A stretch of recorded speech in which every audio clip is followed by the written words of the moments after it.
کبھی مایوس مت ہونا، اندھیرا کتنا گہرا ہو. کبھی مایوس مت ہونا، خدا واقف ہے ناظر بھی، خدا ظاہر ہے باطن بھی، وہی ہے حال سے واقف، وہی سینوں کے اندر بھی، مصیبت کے اندھیروں میں تمہیں گرنے نہیں دے گا، کبھی مایوس مت ہونا. السلام علیکم. میں نے کچھ دن پہلے ایک شارٹ اپلوڈ کیا تھا کہ اللہ سے دعا کیسے مانگنی چاہیے، تو آپ لوگوں کا بہت اچھا رسپانس تھا، تو مجھے لگا کہ اس پہ مجھے ایک لانگ ویڈیو بھی اپلوڈ کرنی چاہیے. دیکھیے، دین ہمیں صرف مولویوں نے نہیں سکھانا، نہ ہی دین سمجھنے کے لیے آپ کو اسکالر بننے کی ضرورت ہے.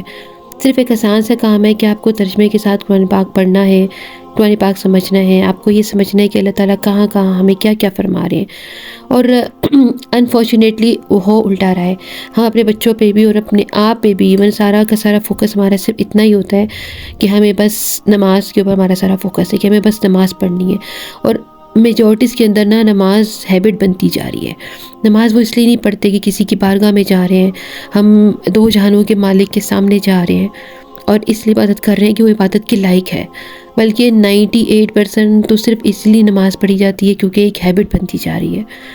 تو نماز بہت بہت ضروری ہے، لیکن نماز کے ساتھ ساتھ قرآن پاک کو پڑھنا اور اس کو سمجھنا اپنی زبان میں، چاہے آپ کو انگلش میں سمجھ آتا ہے، آپ کو اردو میں سمجھ آتا ہے، آپ کو عربی میں سمجھ آتا ہے، آپ کو جس بھی زبان میں سمجھ آتا ہے. قرآن پاک کو سمجھنا کہ اللہ تعالیٰ کہاں کہاں ہمیں کیا کیا فرما رہی ہے بہت زیادہ ضروری ہے، کیونکہ نماز تو حقوق اللہ ہے نا، لیکن جو قرآن پاک ہے وہ ہے حقوق العباد.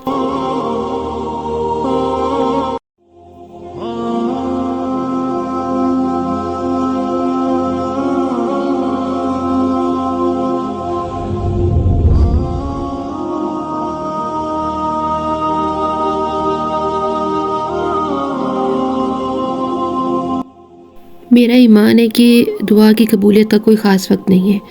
ہاں، ہم نے بہت ساری کتابوں میں بہت ساری چیزیں پڑھی ہیں کہ بارش ہو رہی ہو اس وقت آپ دعا مانگیں، اور بہت سارے دوسرے اوقات بھی بتائی گئی ہیں. بالکل ان باتوں سے کوئی اختلاف نہیں ہے، بالکل ہوتا ہے، بالکل سچ بات ہے.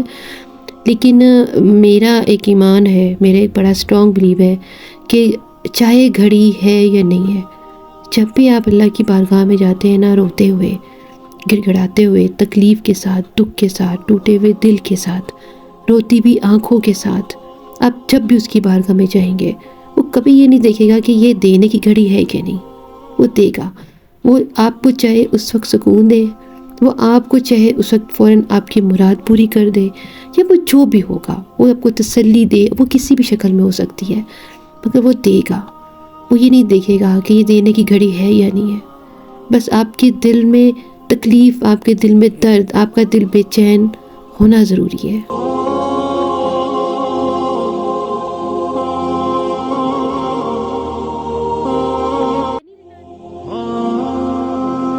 آج یہ ویڈیو دیکھنے کے بعد انشاءاللہ تعالیٰ آپ کو سمجھ آ جائے گی کہ آپ کو اپنے رب سے مانگنا کیسے ہے.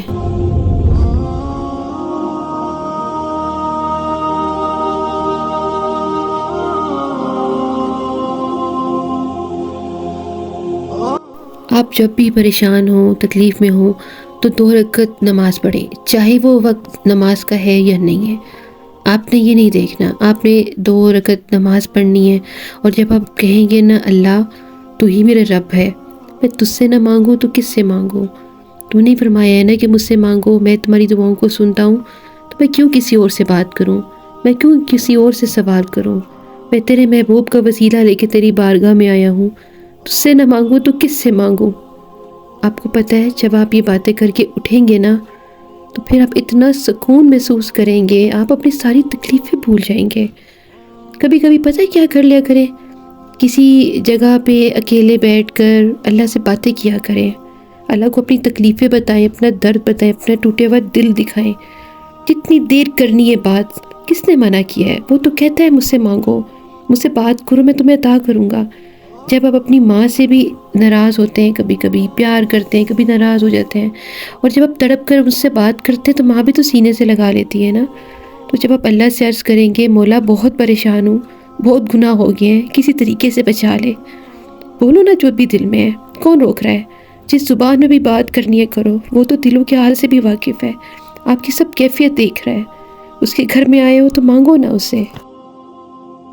کبھی مایوس مت ہونا، اندھیرا کتنا گہرا ہو، کبھی مایوس مت ہونا، خدا واقف ہے ناظر بھی، خدا ظاہر ہے باطن بھی، وہی ہے حال سے واقف، وہی سینوں کے اندر بھی، مصیبت کے اندھیروں میں تمہیں گرنے نہیں دے گا، کبھی مایوس مت ہونا۔